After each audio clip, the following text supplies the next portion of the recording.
Top 1. O Diamante Hope. O Diamante Hope. Em 1911, Evelyn Walsh McLean, a herdeira excêntrica de um império jornalístico em Washington, D.C., usou o diamante azul Hope de 45,52 quilates em uma festa luxuosa, apenas algumas semanas após adquiri-lo. Ela apareceu reluzindo em diamantes, sem imaginar que, em uma década, seu filho seria atropelado por um carro, sua filha tiraria a própria vida e seu marido perderia a sanidade.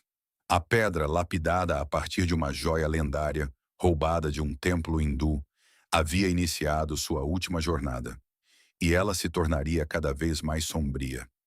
As origens do diamante Hope remontam à mina de Kollur, na Índia, onde a pedra bruta original de 112 quilates teria sido roubada de um ídolo sagrado.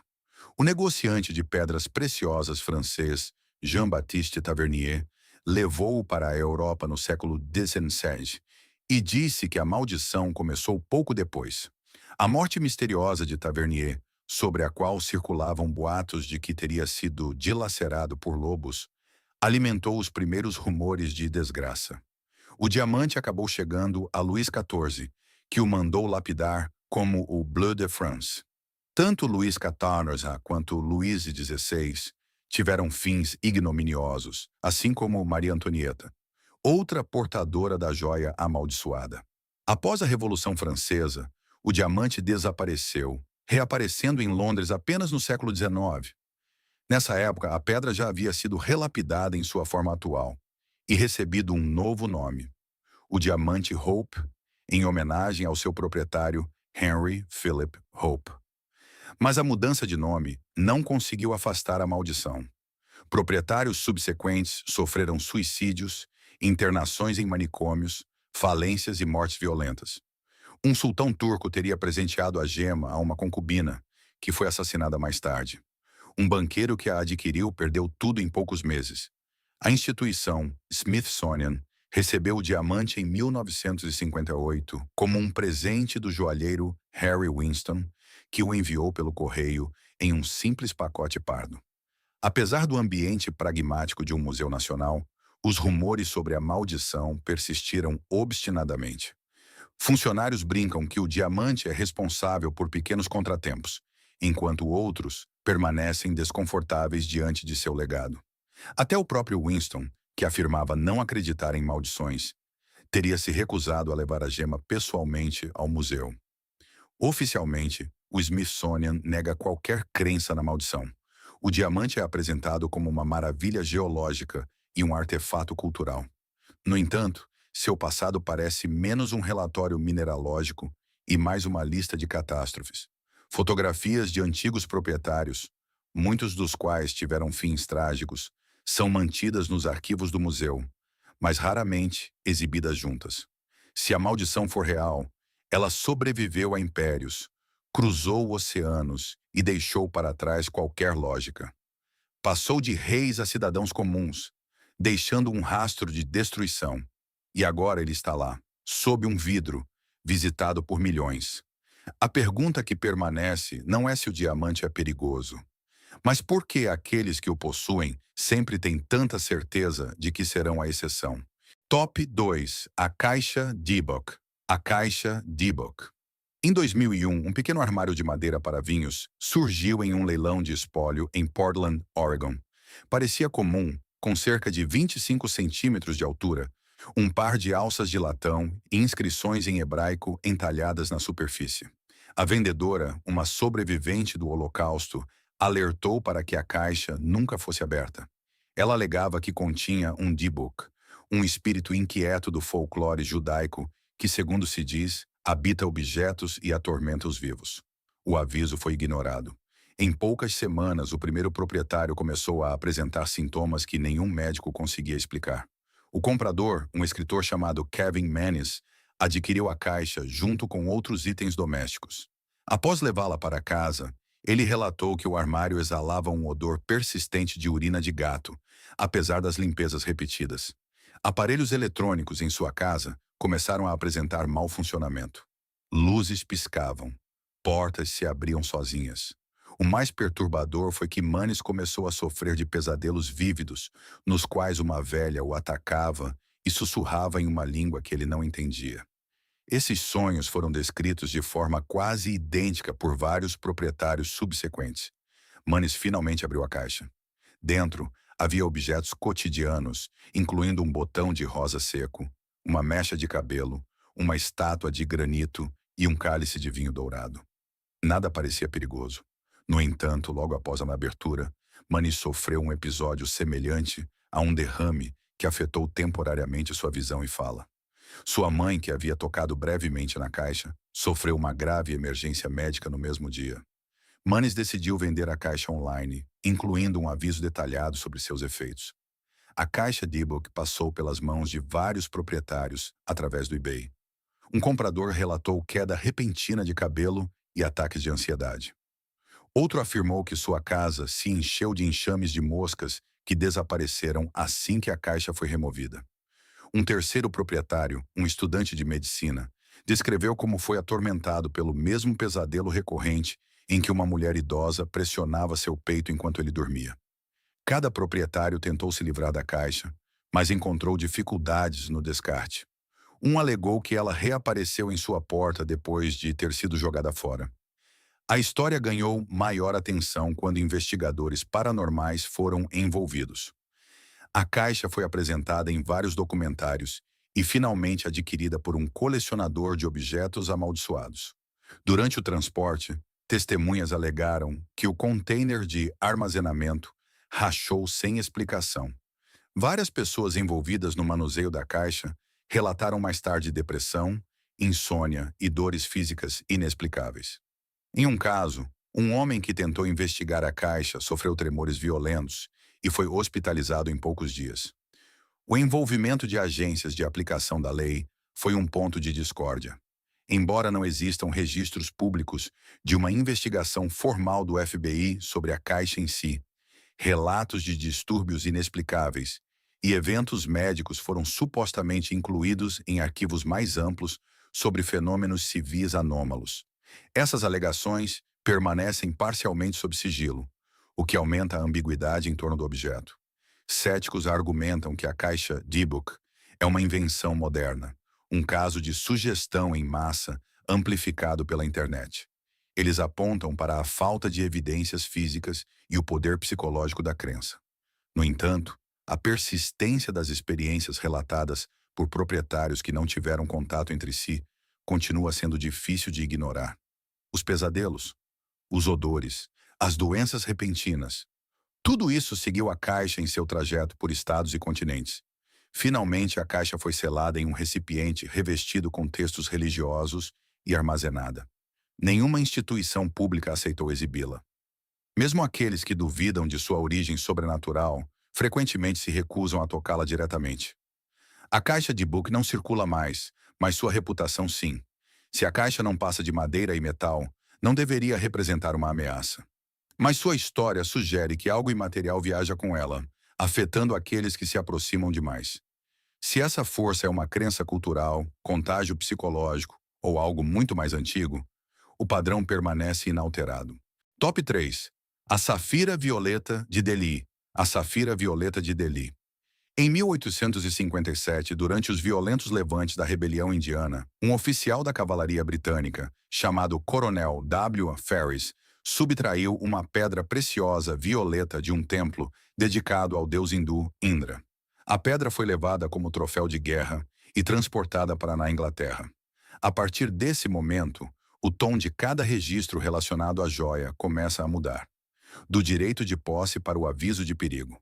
O que Ferris levou para casa ficou conhecido mais tarde como a Safira Violeta de Delhi, embora os mineralogistas acabassem identificando-a como ametista e não como uma safira verdadeira. Essa distinção não mudou em nada o que se seguiu. A pedra estava montada em uma armação de prata gravada com símbolos astronômicos e uma escrita não identificada que lembrava antigas notações astrológicas. 2 besouros escaravelhos foram esculpidos na armação, uma característica incomum que não era típica das joias indianas daquela época. De acordo com descrições posteriores mantidas no Museu de História Natural de Londres, a gema em si Não apresentava propriedades químicas ou físicas anormais. Não emitia radiação. Não era tóxica. E, no entanto, sua história lê-se como um protocolo de colapso. Pouco depois de seu retorno à Inglaterra, o coronel Ferris sofreu a ruína financeira e um rápido declínio de saúde. Após sua morte, a gema passou para seu filho mais velho, que a tratou como um tesouro de família. Em pouco tempo, o filho perdeu seu negócio, adoeceu cronicamente e passou o resto da vida na pobreza. Em 1890, a pedra mudou novamente de mãos, desta vez por um encontro casual com Edward Heron Allen, um respeitado cientista, linguista e colecionador britânico, conhecido por seu racionalismo e ceticismo. Heron Allen inicialmente ignorou a reputação da pedra, mas logo após aceitá-la, uma série de eventos começou a perturbá-lo. Membros de sua casa sofriam de ansiedade inexplicável e distúrbios do sono. Ele tentou presentear a gema 2 vezes. Um destinatário a devolveu após sofrer repetidos acidentes e problemas financeiros. A segunda, uma cantora profissional de certa relevância, perdeu abruptamente a voz e foi forçada a abandonar a carreira. Ambos se recusaram a ficar com a pedra. Em uma tentativa de se livrar dela permanentemente, Heron Allen jogou a gema no Regent's Canal, em Londres. 3 meses depois, uma draga a recuperou durante trabalhos de rotina. A pedra foi vendida por um trabalhador do canal e acabou sendo rastreada até o próprio Heron Allen. Nesse ponto, seu tom mudou completamente. Em cartas e notas, ele começou a descrever a pedra como amaldiçoada e perigosa. Em 1904, Heron Allen estava convencido de que a gema estava afetando sua filha recém-nascida. A criança sofria de respiração irregular, choro constante e sono perturbado. Temendo pela vida dela, ele selou a pedra em um recipiente protetor e a depositou no cofre de um banco. Ele instruiu sua família que o cofre só deveria ser aberto ou removido 33 anos após sua morte. Junto a isso, deixou um aviso por escrito declarando que a pedra estava manchada de sangue e que qualquer pessoa que a manuseasse deveria jogá-la no mar. Heron Allen morreu em 1943. De acordo com suas instruções, sua filha doou o recipiente selado 33 anos depois ao Museu de História Natural de Londres, onde seu pai já havia trabalhado. Junto à pedra estava sua carta de aviso. O museu catalogou a gema e reconheceu sua história incomum. Ela foi exibida com uma etiqueta que citava as palavras de advertência de Heron Allen, uma rara concessão a uma lenda dentro de uma coleção científica. A história não terminou ali. No início dos anos 2000, um ex-diretor de biblioteca chamado John Whittaker apresentou a história da pedra em um simpósio dedicado a Heron Allen. Após cada sessão da conferência relacionada à gema, Whittaker experimentou uma série de emergências médicas e quase catástrofes, incluindo tempestades severas, cirurgias de emergência e hospitalizações repetidas.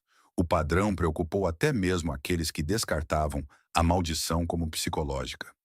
Hoje, a safira violeta de Delhi permanece sob a custódia do museu. Cientificamente, ela é comum. Historicamente, ela é tudo, menos isso. Seu legado não é definido pelo que ela é feita, mas pelo que parece acontecer quando alguém se lembra dela. Top 4. O quadro do menino chorando. O quadro do menino chorando. Em 1985, uma série de incêndios domésticos varreu o norte da Inglaterra, deixando sempre o mesmo sobrevivente improvável. Uma pintura produzida em massa de um garotinho chorando. Os bombeiros começaram a sussurrar sobre isso. A tela sempre pendia intacta em paredes carbonizadas, intocada, enquanto tudo ao seu redor virava cinzas. Dezenas de casas, cidades diferentes, famílias diferentes. Uma pintura, não queimada, observando. A pintura, conhecida como The Crying Boy, foi originalmente criada na década de 1950 pelo artista italiano Bruno Amadio, sob o pseudônimo de Giovanni Bragolin. Mostrava uma criança triste com olhos brilhantes, encarando o espectador diretamente. Embora pensada como uma decoração kitsch, o retrato tornou-se estranhamente popular nos lares da classe trabalhadora britânica durante as décadas de 1970 e 1980. Varejistas venderam milhares de cópias. No entanto, ninguém previu o que viria a seguir. Os corpos de bombeiros locais notaram um padrão perturbador. Casas destruídas pelo fogo tinham um objeto peculiar em comum. O quadro do menino chorando frequentemente permanecia completamente ileso. Não era apenas a sobrevivência que os preocupava, mas sua preservação perfeita, sem marcas de queimadura, sem fuligem, sem moldura derretida. Em vários casos, a pintura foi encontrada de bruços nos escombros, ainda inteira. O tabloide britânico The Sun tornou a história pública em setembro de 1995 sob a manchete Blazing Curse of the Crying Boy, a maldição ardente do menino chorando, relatando mais de 50 incêndios domésticos em todo o país que estariam supostamente ligados à obra de arte. Bombeiros começaram a chamá-la de a pintura amaldiçoada, e alguns se recusavam a entrar em casas onde ela estivesse pendurada. Um bombeiro citado anonimamente afirmou: "Eu vi essa pintura sobreviver a 5 incêndios. 5. Nada mais saiu de lá." Sua declaração nunca foi confirmada oficialmente, mas foi o suficiente para alimentar a histeria. A Royal Berkshire Fire Brigade investigou o fenômeno. Embora não tenham encontrado nenhuma explicação sobrenatural definitiva, sugeriram que as impressões haviam sido feitas em materiais ignífugos, possivelmente revestidos com um verniz que as tornava mais resistentes.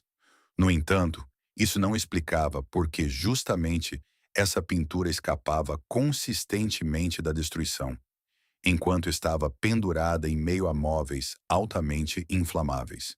Os relatos tornaram-se mais pessoais. Proprietários que haviam comprado a imagem descreveram marés de azar repentinas, empregos perdidos, doenças, mortes na família. Uma mulher afirmou que a pintura caiu da parede na mesma noite em que seu marido morreu de um derrame. Outra devolveu a imagem à loja depois que seu gato morreu sem aviso prévio. Com o tempo, instituições de caridade locais se recusaram a aceitar cópias doadas, e lojas de segunda mão começaram a jogá-las fora. O medo público atingiu tal auge que o The Sun organizou uma queima em massa. Eles convidaram os leitores a levarem seus quadros do Crying Boy para uma fogueira pública, a fim de acabar com a maldição. Centenas foram destruídos. No entanto, o mito sobreviveu e até hoje cópias aparecem em casas abandonadas, sótãos ou brechós, ainda em estado impecável. Historiadores da arte descartam todo o episódio como histeria coletiva, alimentada pelo sensacionalismo dos tabloides. Mas a persistência dos relatos, o número de incêndios e a sobrevivência recorrente de uma imagem específica permanecem difíceis de explicar. Nenhuma outra obra de arte daquela era possui tal registro, e a nenhuma outra pintura foi atribuído tal rastro de destruição. Se os olhos do menino foram pintados para despertar piedade, então eles fizeram mais do que isso. Eles observaram casas queimarem, vidas desmoronarem e pessoas afundarem no medo. E em meio a tudo isso, o menino nunca piscou. Top 5. O fragmento de rocha de Uluru. O fragmento de rocha de Uluru. No coração do território do norte da Austrália, ergue-se o Uluru, um enorme monólito de arenito sagrado para o povo Anangu. Com 348 metros de altura acima do solo do deserto, acredita-se que ele abriga espíritos ancestrais e carrega um profundo poder espiritual. Por séculos, os guardiões indígenas alertaram para não perturbar o Uluru, pois isso traria infortúnio. No entanto, poucos deram ouvidos, até que as pedras começaram a retornar. A partir da década de 1980, e com mais intensidade no início dos anos 2000, a administração do Parque Nacional Uluru-Kata-Tjuta começou a receber pacotes incomuns.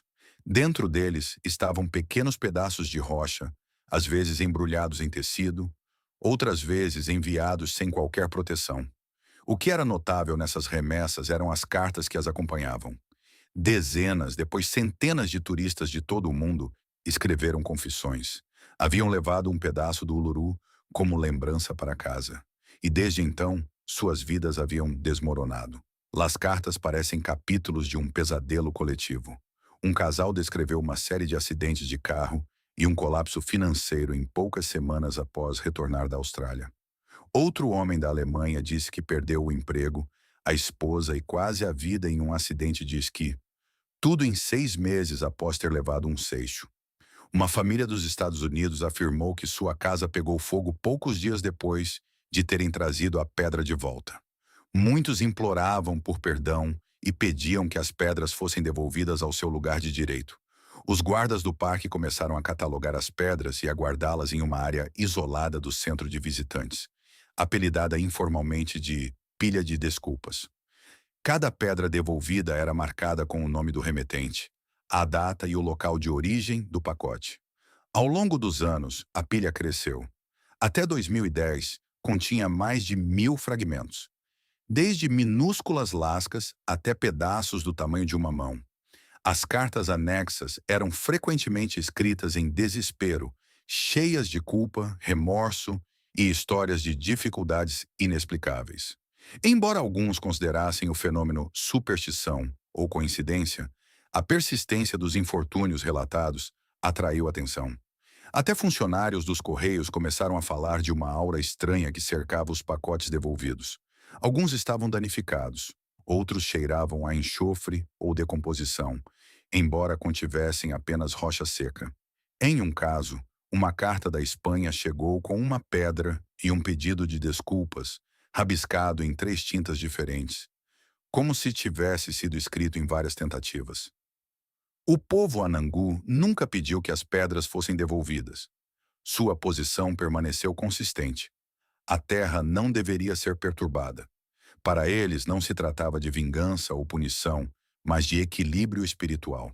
A remoção de uma parte de Uluru, mesmo um seixo, perturbava o Tjukurpa, a lei sagrada que conecta as pessoas, a terra e os ancestrais. Do ponto de vista deles, o azar não era uma maldição, mas uma consequência. Apesar do crescente número de pedras devolvidas, o governo australiano não iniciou nenhuma investigação oficial. Não foram realizados estudos científicos. No entanto, o fenômeno tornou-se tão conhecido que operadores turísticos começaram a emitir avisos aos visitantes. A sinalização do parque foi atualizada para desestimular a coleta de pedras.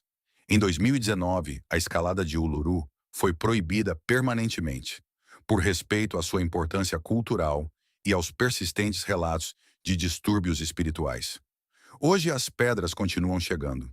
Algumas são devolvidas por familiares de segunda geração que as herdaram e não tinham consciência de sua origem até que o infortúnio as atingiu. Outras chegam anonimamente, enviadas de países tão distantes quanto Japão, Brasil e Noruega. As pedras não são mais apenas artefatos geológicos. São símbolos de um pacto quebrado, levadas através de oceanos e depois devolvidas por mãos trêmulas. Se um fragmento de uma pedra do deserto pode carregar memórias, então Uluru tentou esquecer. Mas a terra se lembra, e ela não desapega tão facilmente. Top 6. A máscara de guerreiro Maori. A máscara de guerreiro Maori. Nos arquivos do British Museum reside uma máscara cerimonial de madeira que já foi usada por guerreiros Maori no período pré-colonial da Nova Zelândia. Esculpida em madeira nativa e adornada com pelos de cachorro e ocre vermelho, a máscara era originalmente parte de um ritual funerário destinado a proteger tanto os vivos quanto os mortos. No entanto, quando exploradores britânicos a confiscaram no século XIX e a enviaram para Londres, algo mais pode ter vindo junto. Mais de um século depois, funcionários do museu notaram um padrão. Aqueles que manuseavam a máscara frequentemente ficavam doentes, e 2 curadores encarregados de sua catalogação morreram no mesmo ano civil. A máscara, registrada nos documentos do museu, simplesmente como artefato 1932.7115.7, era considerada pelos anciãos Maori como culturalmente tapu, sagrada e restrita. De acordo com a tradição, ela nunca deveria ter sido exibida, e menos ainda, tocada sem preparação ritual. No entanto, em 2007, como parte de uma reclassificação rotineira de acervos indígenas, a máscara foi retirada do depósito e examinada para uma exposição pública. Em poucos meses, ambos os conservadores chefes do projeto haviam morrido. Um de um derrame inesperado, o outro em um acidente de bicicleta em plena luz do dia. A conexão foi inicialmente descartada, mas o momento foi difícil de ignorar. Funcionários do museu começaram a contar histórias em tons baixos. Aqueles que entravam no depósito relatavam dores de cabeça, tonturas e a sensação de estarem sendo observados. Uma técnica descreveu o cheiro de madeira queimada, embora nenhum incêndio tivesse ocorrido. Uma outra relatou pigmentos vermelhos em suas luvas, embora nunca tivesse tocado a máscara diretamente. As queixas se acumularam até que os supervisores ordenaram que o artefato fosse devolvido a uma caixa selada, fora da vista do público. Enquanto isso, os apelos dos líderes Maori na Nova Zelândia tornaram-se mais fortes. A máscara, diziam eles, não era uma obra de arte.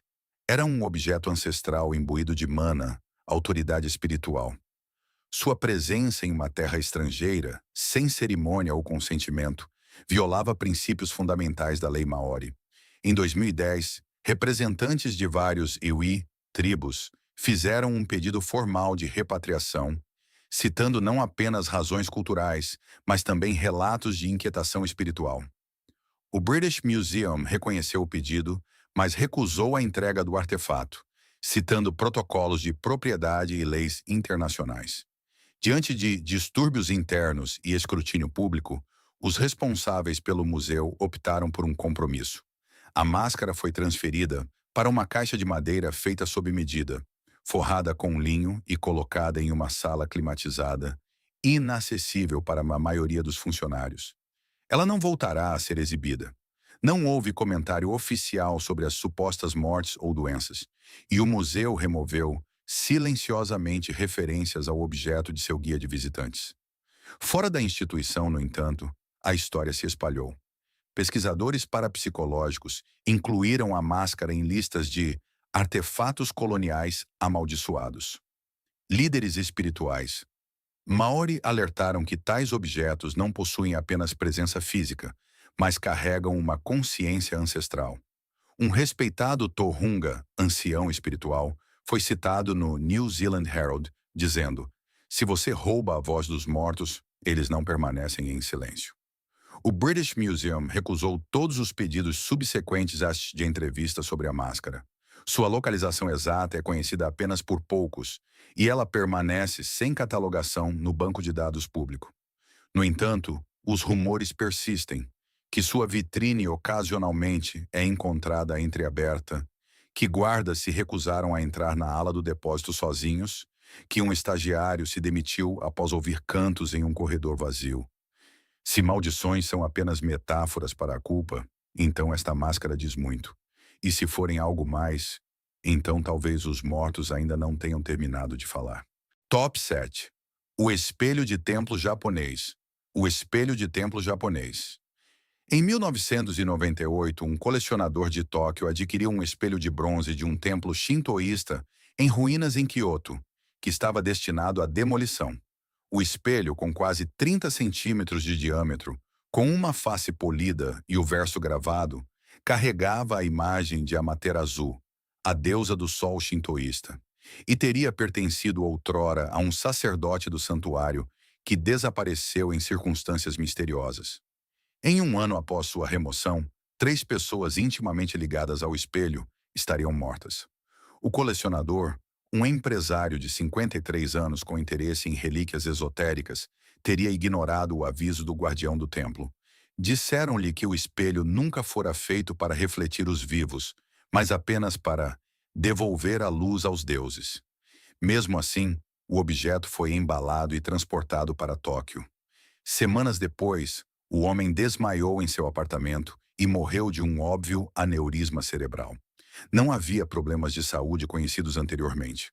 O espelho havia sido colocado na parede, acima de sua mesa, voltado para uma janela.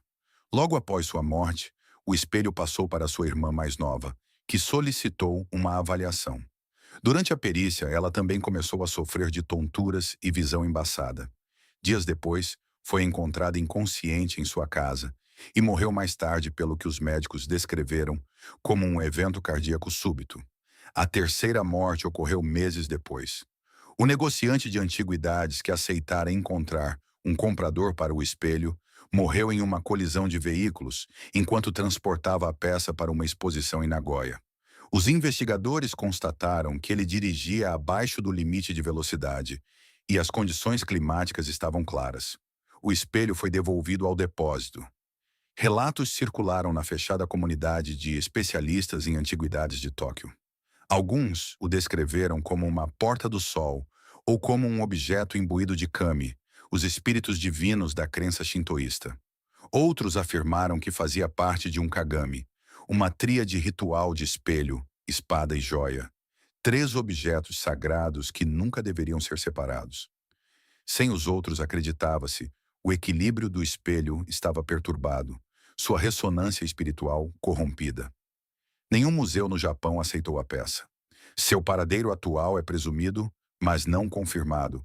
Alguns afirmam que foi enterrado novamente nas montanhas da província de Nara, sob a supervisão de anciãos de santuários. Rituais de purificação espiritual teriam sido realizados, embora nenhuma documentação tenha surgido.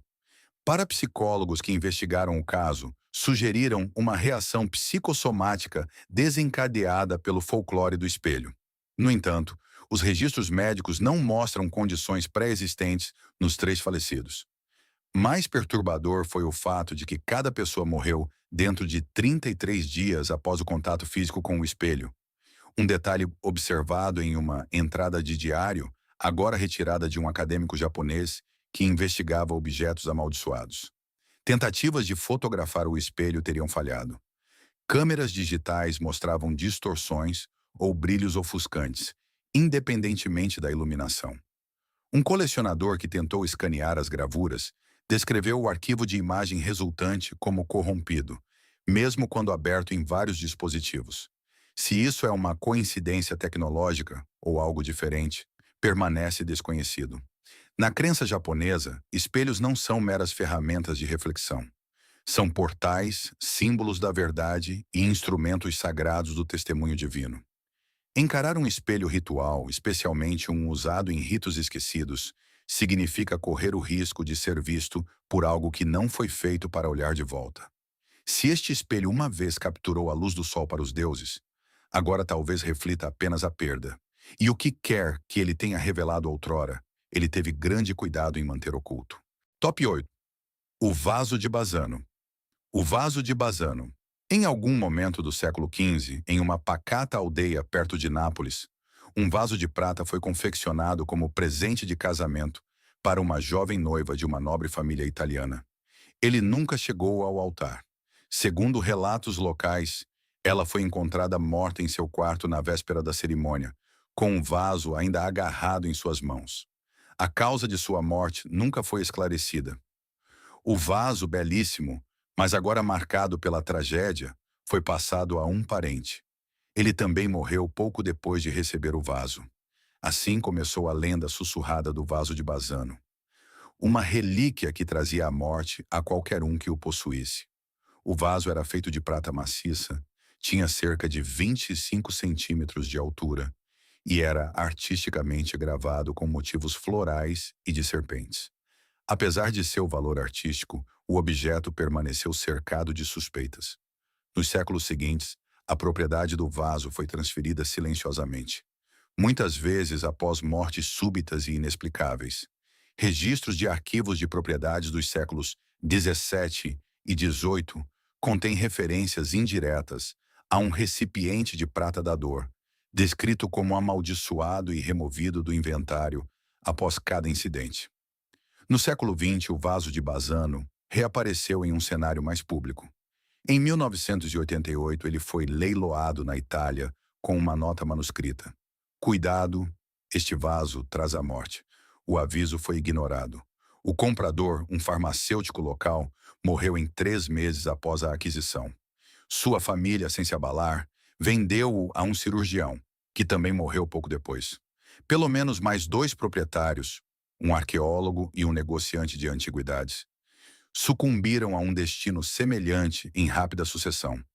Nenhuma das mortes foi violenta ou obviamente suspeita, mas todas ocorreram de repente, e nenhuma estava ligada a uma doença prévia.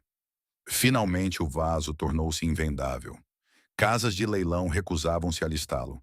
Museus recusaram-se a exibi-lo. Disse que o último proprietário conhecido, frustrado, atirou-o pela janela, escapando por pouco de atingir um policial abaixo. Ao ser questionado sobre o motivo, ele teria gritado: "Ele traz apenas a morte." Ele foi detido, mas nenhuma acusação foi formalizada.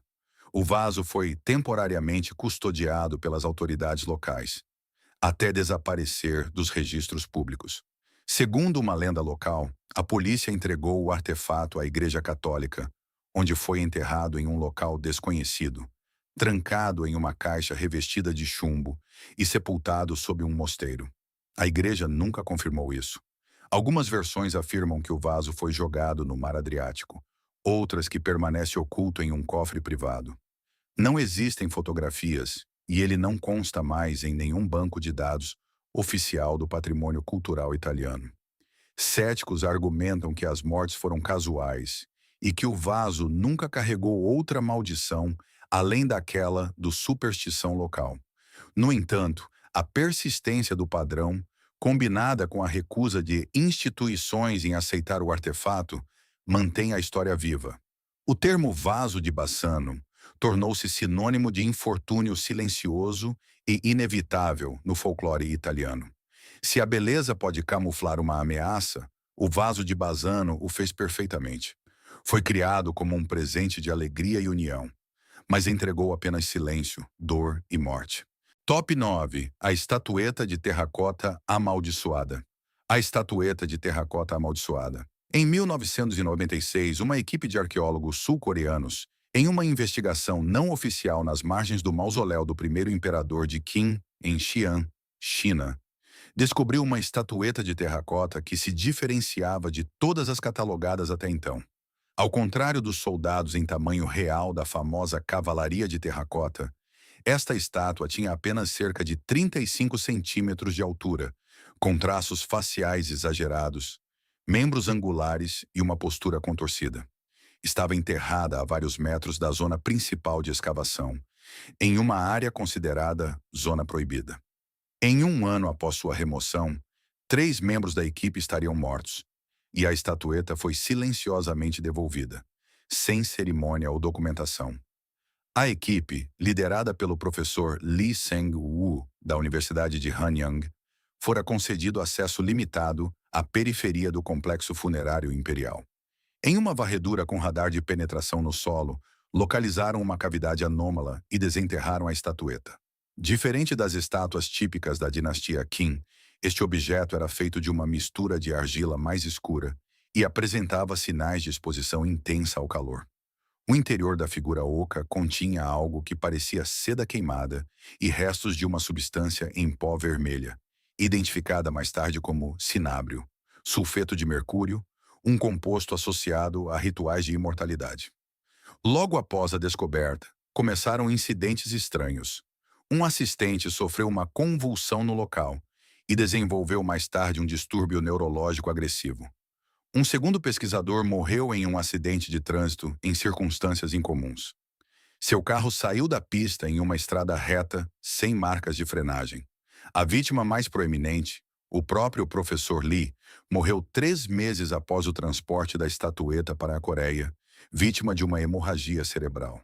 Registros médicos confirmaram que ele não possuía condições pré-existentes.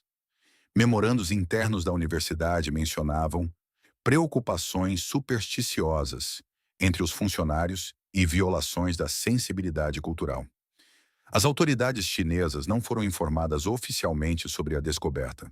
O artefato fora retirado clandestinamente com a intenção de uma futura exibição privada, mas o aumento das mortes forçou uma reversão.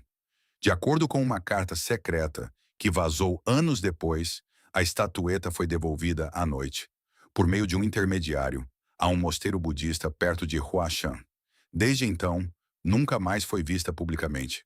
As especulações sobre o propósito da estatueta variam. Alguns acreditam que ela era um isca ritual, destinada a absorver a energia espiritual de saqueadores de túmulos ou intrusos.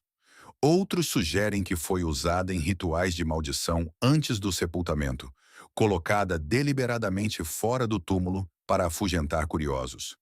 Seus traços distorcidos e a cavidade selada deram origem a outra teoria, de que servia como um receptáculo vinculativo para manter prisioneiro um espírito ou que fora expulso do reino do imperador.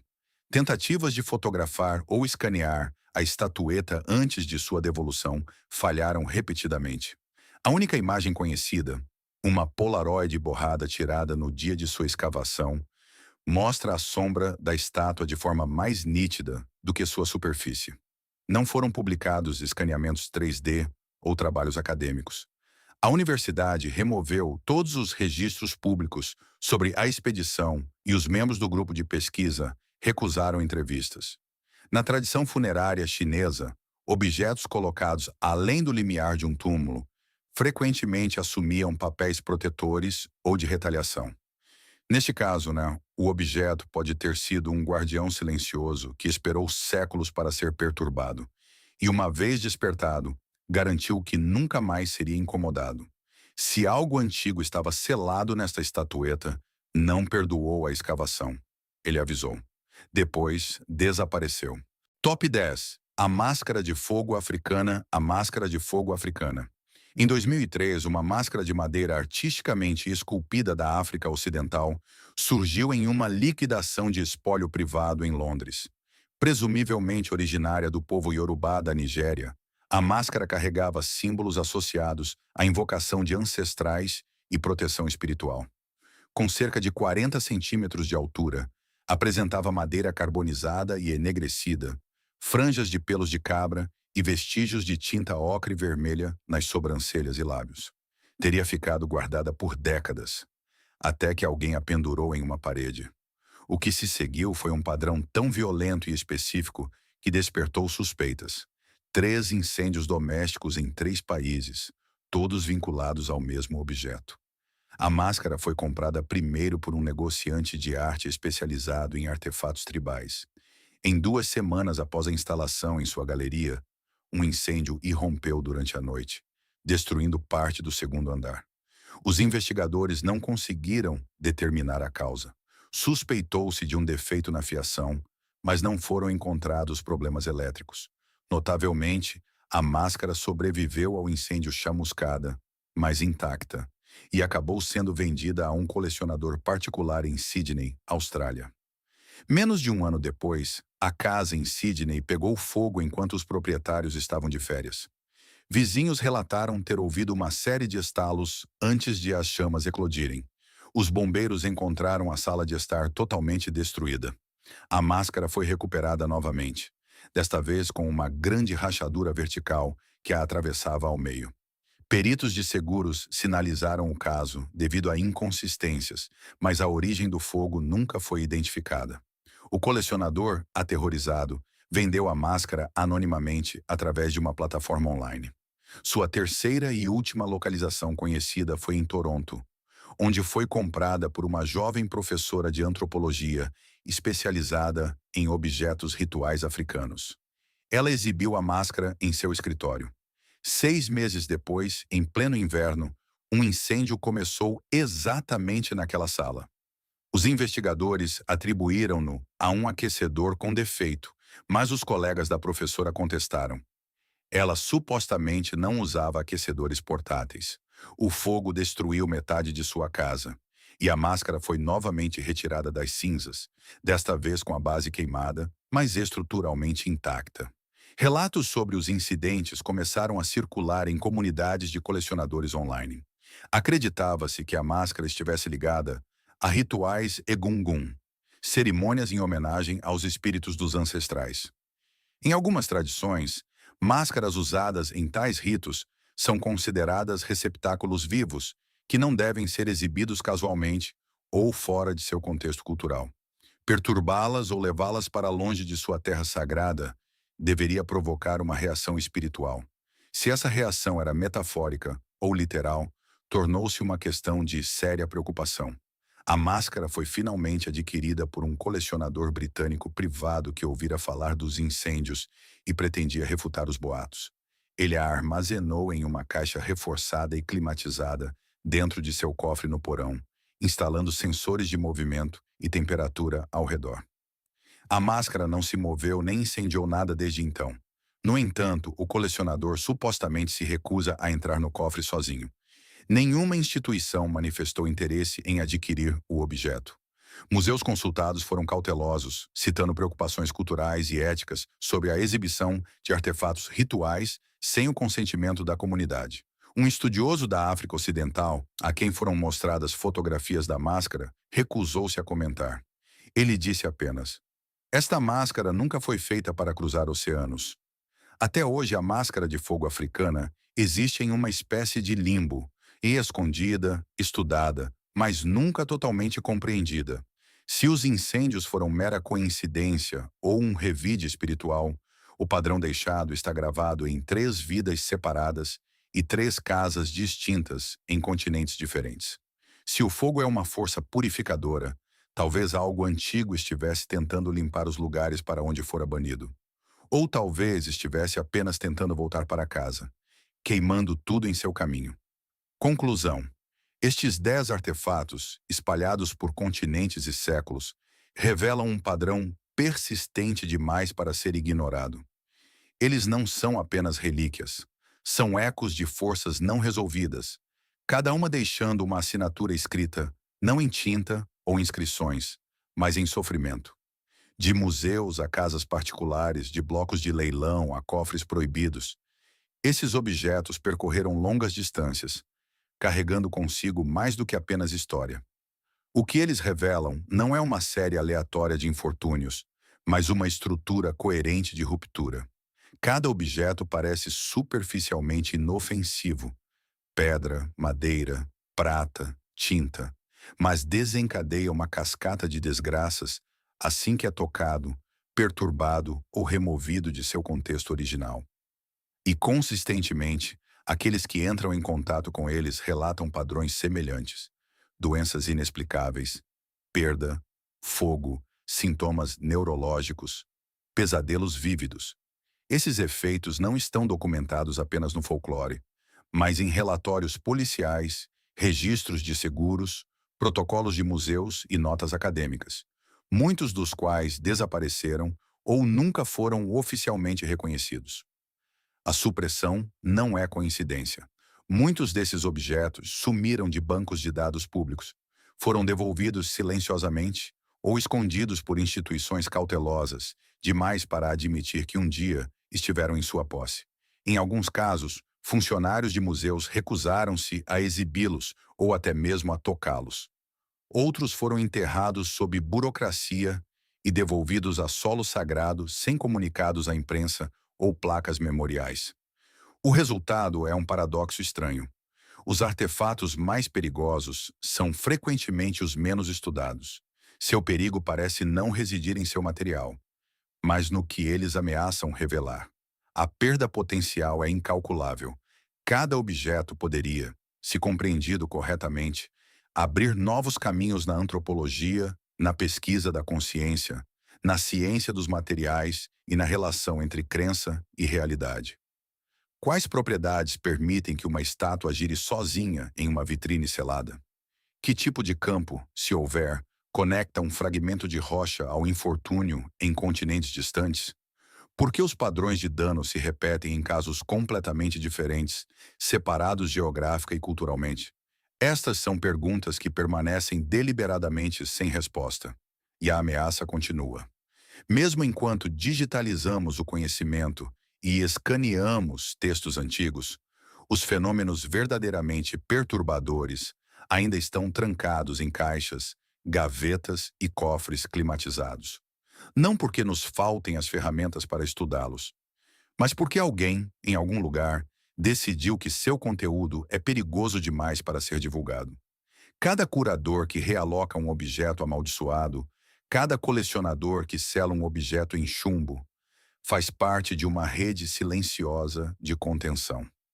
A verdade mais assustadora talvez não seja que esses artefatos sejam amaldiçoados, mas que funcionem como instrumentos de memória que se recusam a ser esquecidos. Eles resistem à tradução, resistem à análise e punem aqueles que os tratam como decoração. Eles não sussurram, eles esperam. E assim a pergunta não é mais se as maldições são reais. É, por que elas sempre nos seguem até casa? Se estes relatos sobre relíquias amaldiçoadas mudaram a forma como você enxerga a história ao nosso redor, inscreva-se em nosso canal e deixe seu like. Trazemos à luz os segredos que tentaram enterrar. Ajude-nos a semear as sementes do futuro. O próximo tesouro será aberto em breve.